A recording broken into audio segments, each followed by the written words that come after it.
Durante el 6 y 7 de noviembre de 1985, la prensa fue testigo de excepción de la toma y la retoma del Palacio de Justicia. Las cámaras del curtido reportero gráfico Rafael González registraron uno de los momentos más tristes y dolorosos de la historia de Colombia. Los rollos de una de las cámaras que usó para este cubrimiento permanecieron ocultos durante más de 3 décadas. En un ejercicio de limpieza, Rafael los encontró en un cajón, los reveló y tras entregar las fotos al Centro de Memoria Histórica, nos las compartió. En ellas quedaron los rostros de personas que salieron con vida del palacio y de las que hoy nada se sabe. Rafael González recuerda que fue por la radio como el país conoció la noticia. Extra, urgente. Acaba de ser tomada la Corte Suprema de Justicia. Atención, la situación es delicada. En minutos estaba en la Plaza de Bolívar. Enfocaba y disparaba a su cámara. Aquí se ven los primeros minutos de esa toma. Soldados y policías llegaron a la puerta del palacio. Cualquier pared era una trinchera. Es que no podía uno ingresar ahí, ni con teleobjetivo, ni con nada, porque todo estaba cubierto. Entonces tenía que meterse uno como reportero gráfico a buscar la noticia, a buscar la foto como fuera. Con el paso de los minutos, la prensa se concentró en la esquina de la Casa del Florero. Y después de dar varias vueltas por el sector, el sitio más acondicionado era el de la Casa del Florero, porque vimos que el ejército ya se había tomado la Casa del Florero y estaban utilizando eso como cuartel, digámoslo de esa manera. Contó que en su cuello tenía 2 cámaras. Con una disparaba las imágenes que mandaba a su trabajo y con la otra hizo más de 100 fotos, la mayoría hasta hoy se conocen. Y las fotos del periódico de la agencia Fraspress donde yo trabajaba en esa época, pues yo mandaba los rollos con un mensajero. Y con mi otra cámara yo me quedaba tomando mis fotografías, las que así, y así logré tomar toda esta cantidad de fotografías. La forma como el ejército manejó el rescate y la salida de rehenes está documentada en sus fotografías. Sí, el ejército, claro, hizo un corredor de seguridad porque no nos dejaba pasar de la 7ª. Entonces, ellos sí se venían ahí como se ven en las fotografías, y entraban a la Casa del Florero, entraban y volvían y salían y permanentemente.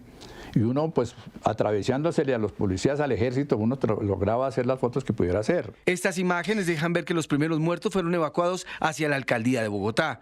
Hacia el oriente, a la Casa del Florero, eran llevados heridos y rescatados. Esta foto de militares cargando fusiles abandonados evidencia que sus portadores pudieron haber muerto en el palacio. Había un momento en que el ejército nos hacía desplazar a todos hacia la carrera sexta.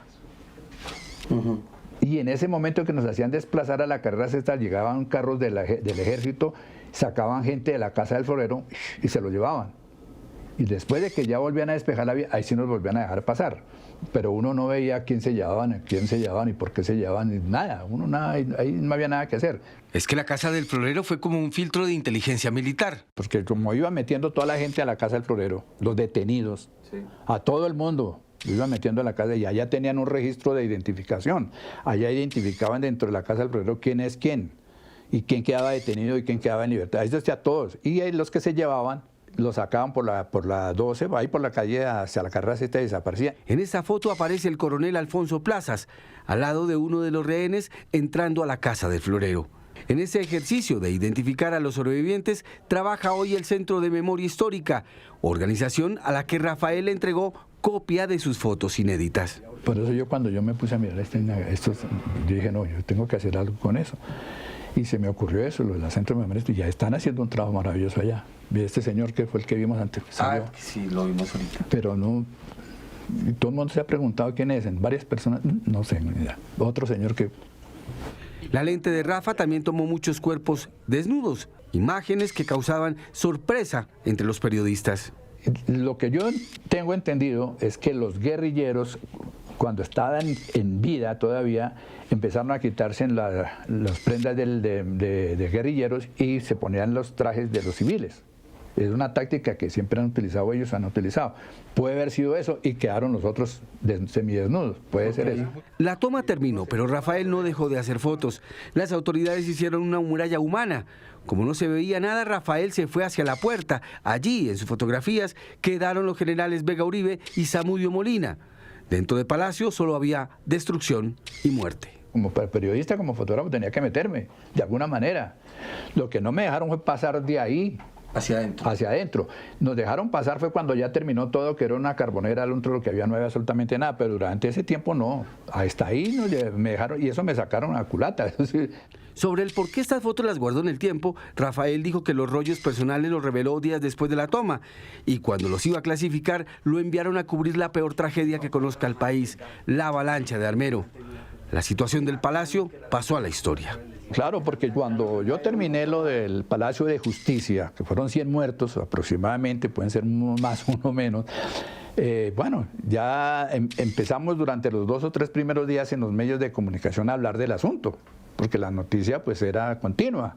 Pero ya se vino lo de Armero, arranque para Armero, y lo del Palacio de Justicia ya 25.000 muertos, opacan 100 muertos.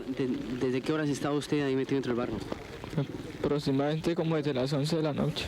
La fotografía para muchos es un instante, para Rafael González, la vida misma. La fotografía es el mensaje más divino para retener la historia. La historia queda plasmada ahí en la base de la fotografía, porque queda uno ahí de por vida, es congelar la historia.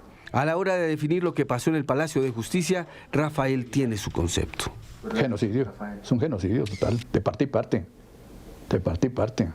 Que se hubiera podido evitar, claro que se hubiera podido evitar, pero no se evitó, porque el ejército se tomó el palacio a sangre y fuego, y los guerrilleros sabían que podría suceder eso, porque ellos estaban convencidos que lo que iban a negociar, como hicieron en la Embajada de la República Dominicana, que podían negociar, y no hubo negociación.